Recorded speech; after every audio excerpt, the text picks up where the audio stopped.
My name is Ricardo Menezes. I am 59 years old, and I have been a geophysicist for almost 4 decades. I am not here to make you believe in me. I am here because what is happening on Earth right now is not normal, and you need to know. In recent days, the world has watched earthquakes above 6.0 happening in sequence, as if the planet had lost the natural rhythm it had always maintained. Jamaica, Japan, Philippines, Chile. It's not a coincidence. It's not statistics. It's not just another cycle of nature. I've studied my country, my planet, my entire life, and I've never seen the Earth react this way. There is an object in space approaching its closest point to the sun. Its name is 3I Atlas. For many people, it's just a distant comet. For me, for someone who monitors the Earth's crust daily, it is a marker A sign, a synchronicity. Every time he moves forward, the Earth responds with tremors. I can't prove it with a simple formula, but I can show the pattern, and the pattern is repeating itself with frightening precision. And I need to say something now, before we move on. 3I. Atlas is not the cause, it's the announcement. Just as thunder doesn't cause a storm, it merely reveals it before it arrives. I know this because I saw something that I couldn't possibly see. I'm not talking about calculations or satellites. I'm talking about something that happened to me a few months ago, something that changed the way I see the world. I had dreams which were repeated, dreams where I saw the earth trembling while a light crossed the sky, and a voice said, "The signal isn't coming. The signal has already started." I ignored it. I tried to forget. But then, the tremors began at exactly the same rhythm as the dreams. That's when I understood. Humanity is in danger, and most people still haven't realized it. I tried to ignore the first dream. At 59, the brain plays tricks on you. Your memory mixes things up. Your body gets tired. I convinced myself of that. But the second time was the same as the first. I was facing a strange sky, as if it had been painted by someone who had never seen the color blue. There was a light crossing the firmament, slow, as if it were being observed and not happening. And then the earth trembled, not like a regular earthquake. It was like a pulsar, a heartbeat, as if the planet had a heart. I woke up sweating, breathless, with my breathing caught, and the phrase was there again in my mind: the signal isn't arriving. The signal has already started. I tried to get up, but I remained seated, staring blankly, feeling as if something had been stirred inside me. On the third night, I understood that I wasn't dreaming. I was being shown it wasn't a figment of my imagination. I saw things too clearly, too detailed, things I'd never seen in real life and didn't even know how to imagine.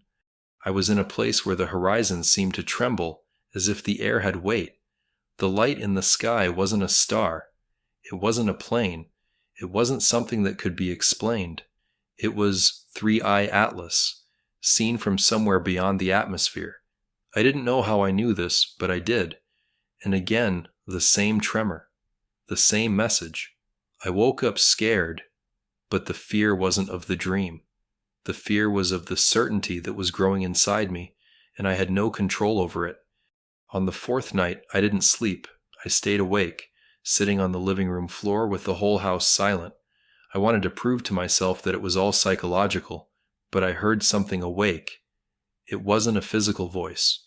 It wasn't a sound. It was like a thought that didn't come from me. You understand Earth, so understand it now. I felt a pressure behind my eyes, as if something was trying to reveal itself. I got up, went to the computer, and opened the global seismic readings for the last 72 hours. The tremors were synchronizing with the object's orbital movement. I didn't want to believe it. I tried to invent another explanation, but there wasn't one. I couldn't. From that moment on, my fear changed. It was no longer the fear of seeming crazy. It was the fear of being right. The Earth was responding intermittently. It was as if it were preparing, adjusting, tensing up for something bigger. And the 3I Atlas wasn't just passing by. It was marking time, a clock without hands, a bell without sound, a warning that only those who observe deeply can perceive. I stared at the screen, at those cold, objective data that had been my whole life, and for the first time I felt that they were alive. I tried telling this to 2 colleagues. One of them laughed, the other remained silent. The silence hurt more than the laughter. The silence said, "I see what you're saying, but I can't admit it." I know this kind of silence because I've used it for many years. It's the silence of someone who is afraid of the truth, and that's how I understood that I was alone in this. Alone to see, alone to carry, alone to warn. I didn't choose this. I didn't want this.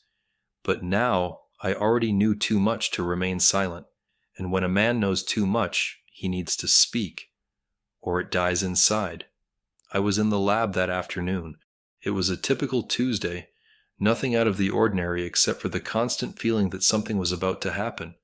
The micro-tremor readings were unstable, but nothing that warranted an official alert. I was alone, reviewing data, when I felt a change in the environment. Not wind, not temperature. It was as if the air had become heavier, denser, as if I were being watched without seeing who was watching. I rose slowly, like an animal sensing danger before understanding it. I had felt this before, in areas of active fault shortly before tremors, but there was no physical reason for it there. That's when the vision began, while I was awake. My vision didn't go blank. I didn't close my eyes. I was seeing the laboratory and seeing something else above it. I saw the Earth from above, as if I were outside my body, looking at the entire planet at once. I can't explain it. I have no words. It's like trying to describe a color no one has ever seen. I saw lines, forces, tensions running beneath the surface of the planet like veins under skin. Some glowed, others pulsed. And then, suddenly, an entire region lit up. The Caribbean, Jamaica, Central America. It was as if the Earth was warning where it was going to break apart before it broke apart. I took a deep breath, because at that moment I knew it wasn't my imagination. I was seeing what was coming. And then it happened. Not days later. Not hours later. Minutes. While I was still trying to process what I was seeing, the lab shook. The instruments triggered alerts. I looked at the screen, magnitude 6.8 south of Kingston, exactly at the point where I had seen it light up, exactly within the vision. At that moment, my scientist mind tried to deny it, but my spirit, something I always denied having, recognized the truth before my brain accepted it. I wasn't just analyzing an earthquake. I had been warned about it. I was inside something bigger than just data. I sat on the floor, not out of drama, but because my legs simply wouldn't hold me up. I felt a weight on my chest, not of fear, but of responsibility. I had been shown the future, and I had no right to remain silent. I tried to breathe slowly, refocus, rethink the technical reasoning, but it was no use. What I had seen didn't fit into reports, graphs, or conferences. If I presented this at any academic event, I would be destroyed, ridiculed, expelled. But if I said nothing, millions would continue walking around the world without knowing what is about to happen. And this I couldn't carry. That's when I heard the same phrase, but now without dreams, without doubt, without distance. It wasn't sound. It wasn't my thought. Error direction, error mission, error order. Now you understand. Now you speak. I stood motionless, because I knew my life had just changed forever, and that I couldn't go back. When I got home that night, I didn't talk to anyone. Not to family, not to colleagues. I sat at the kitchen table, left my computer closed, and just stared at my hands. I knew I had seen something that could not be erased. I tried to mentally replay everything, look for flaws, search for some explanation that could justify it as a hallucination, fatigue, or perceptual error. But the more I tried to dismantle the vision, the clearer the truth became. The 3-eye atlas wasn't causing any problems. He was just marking the moment, just as a hand marks the time on a clock. It doesn't create time, it only indicates it. Earth has always experienced cycles of tectonic stress, internal movements, and profound adjustments, but these changes have always been slow, gradual, and predictable within decades or centuries. What is happening now is something else entirely. It's as if the planet is speeding up a process, as if it were preparing for a release of energy that has been accumulating. I've studied this for years. I've seen plates collide, slide, subduct, fracturing continents and forming mountains. But now, the patterns are compressed. It's as if something is pressing everything from the inside, shortening the interval between movement and rupture. And this pressure began precisely when 3I Atlas entered our monitoring field. I started comparing dates, not just one or two, dozens. I took the approximate trajectory of the object, the dates of closest relative approach, the orbital advancement, the angular acceleration, and compared it with global seismic sequences from the last 6 months. The result took my breath away. The most intense, deepest, and most frequent earthquakes were occurring within windows of only 24 to 72 hours after each significant advance of 3I Atlas. It was no coincidence. It wasn't statistical. It wasn't noise. It was synchronization. And synchronicity cannot be ignored. Synchronicity must be recognized. But still, something was missing. It was as if I had a map, but no legend. I saw the connection between heaven and earth, but not the reason. And it was at that point that the spiritual entered definitively. I was no longer just studying phenomena. I was being called upon to understand them. I got up from the table, went to the window, and stood looking at the sky, not searching for anything specific, just looking. And it was at that moment that I felt that presence again. Not gentle, not welcoming, a firm presence. Direct, like someone who isn't asking, they're ordering. And then came the revelation I wasn't expecting. When the heavens point, the earth responds. When the earth responds, man must listen. When man does not listen, the earth cries out. These words were not thought out. They were not imagined. They were placed inside me.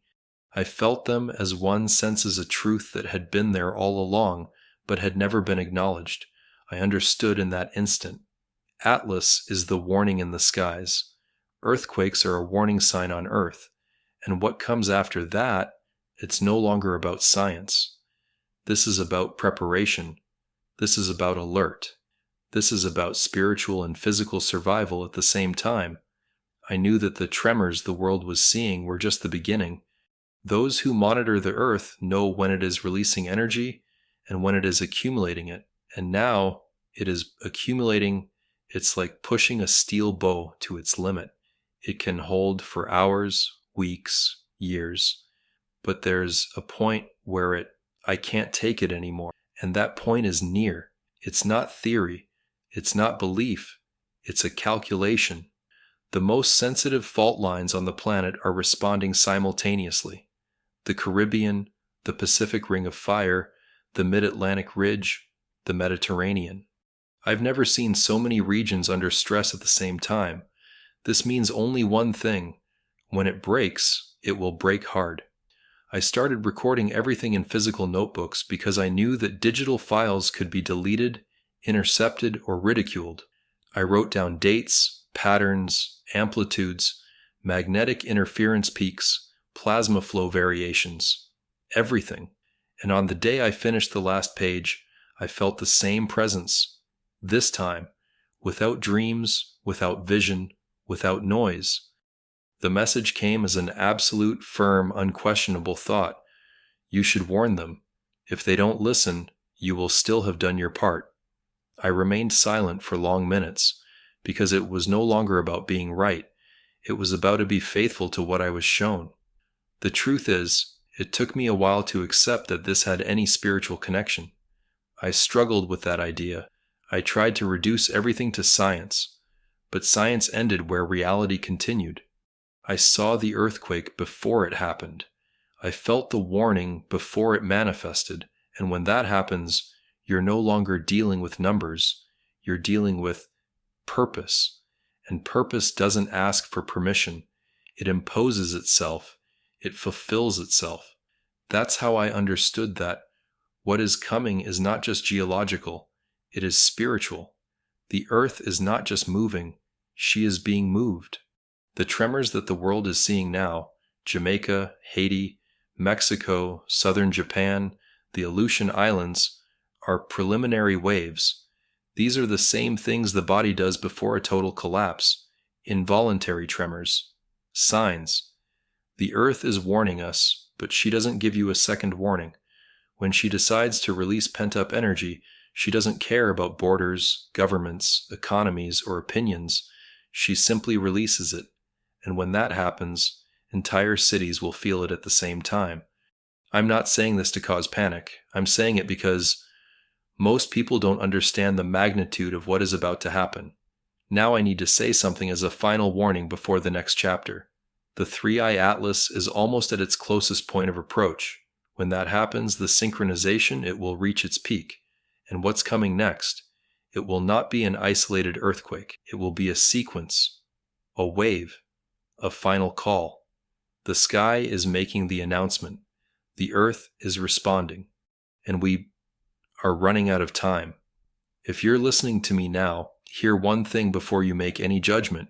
You don't have to believe me. You don't have to agree with me. You don't have to accept anything I'm saying. I'm not trying to convince you of anything. I've spent my life trying to prove facts. I've defended theories, confronted scientists, and clashed with colleagues over data. I'm not saying this based on faith, opinion, feeling, or intuition. I'm saying it because I saw something I wasn't supposed to see, and now I am responsible for saying, if you turn off the video after that, that's fine. But listen until the end. I know the world is tired of false alarms. I know there are people who constantly announce the end times with every eclipse, every news story, every tragedy. I've never been that kind of man. I've always looked at those people with disdain, with irony, certain that they were just trying to get attention. But now I'm on the opposite side. Now I'm the man who needs to say something that nobody wants to hear, and I know how it sounds, but sometimes what's hard to accept is precisely what we most need to hear. I'm not saying everything will end tomorrow. I'm saying that the clock started ticking and almost no one noticed. Maybe you're watching this on your phone, in bed, on the bus, at work, without quite believing it. Maybe you're listening just out of curiosity. But listen, your spirit recognizes truths before your mind. If something inside you is restless right now, it's not because I'm speaking well of it. It's not because the video is well made. It's because there's something inside you that knows when something is changing in the world. You feel it when you read the news, when you see disasters multiplying, when you realize that things no longer seem stable. The earth is trying to speak not only to me, it's speaking to everyone. Some listen, others ignore. I don't want you to be afraid. Fear doesn't save. Fear paralyzes. I want you to be aware. When someone warns of a flood, it's not to cause panic. It's to give you time to get to a safe place. That's it. I'm not telling you to abandon your life, your family, your job. I'm telling you be alert, for you open your eyes, for you not to be caught off guard, because what is coming is not against people. It is not against countries. It is not against religions. It's the earth adjusting. And when the earth adjusts, we all feel it. So, if you've made it this far, listen to this carefully. You have been warned, not out of fear, not out of hysteria, but just to be careful. If you turn off this video and pretend you didn't hear it, that's fine. I did my part. But if something inside you says, that makes sense, I feel something coming, so don't ignore it, because those who feel do so because they have been called to perceive. I don't know where you are right now as you listen to me. You could be in the car, you could be in your room, it could be late at night, it could be early in the morning, maybe you're tired, maybe you're looking for answers, maybe you're just curious. But I want you to listen to this calmly. You're not hearing these words by chance. Life doesn't orchestrate random encounters. For a video like this to reach you, to overcome algorithms, distances, schedules, emotional states, it's because there's something inside you that needed to hear this right now. I learned that the truth doesn't arrive when we want it. It arrives when we need. I spent almost 60 years believing that the world was only matter, force, pressure, energy. But when you see something that cannot be measured, you understand that the world is deeper, more alive, more intentional than it seems. The earth is not just ground. It is a witness. She carries the history of creation, of men, of eras, of kingdoms that have passed. I always studied her movements as if she were a machine. Today I see her as someone who feels and reacts, and now she's reacting, not with gratuitous destruction, but with a warning cry, a call, a reminder. Nothing stays still when something bigger is approaching. Not even mountains, not even seas, not even cities, not even human beings. I don't want you to panic. That's not the point. Panic doesn't change anything. It only destroys. What I want is for you look inside yourself. If there is a restlessness in your heart, even a small one, if something inside you feels that the world is different, if you notice that the news no longer seems isolated but connected, then you're already listening to the earth too, and that's what matters. 3-Eye Atlas didn't come to destroy the world. He came to announce that what was hidden is now coming to the surface. He came to mark the moment when the earth will adjust. And adjustments don't happen in silence. I can't avoid what's coming. You can't. Nobody can.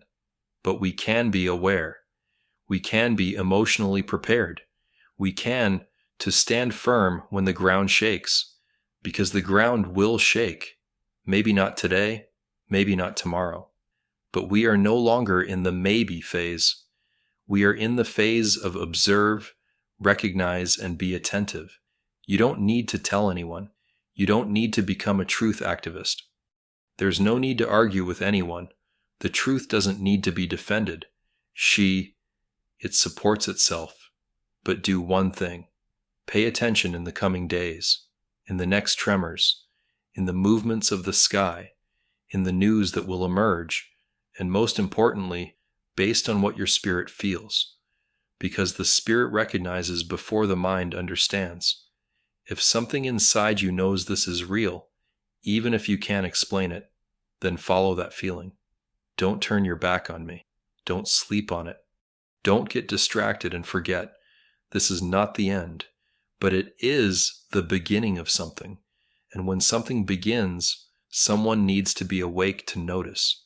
Today, that someone is you. I did my part. Now you know.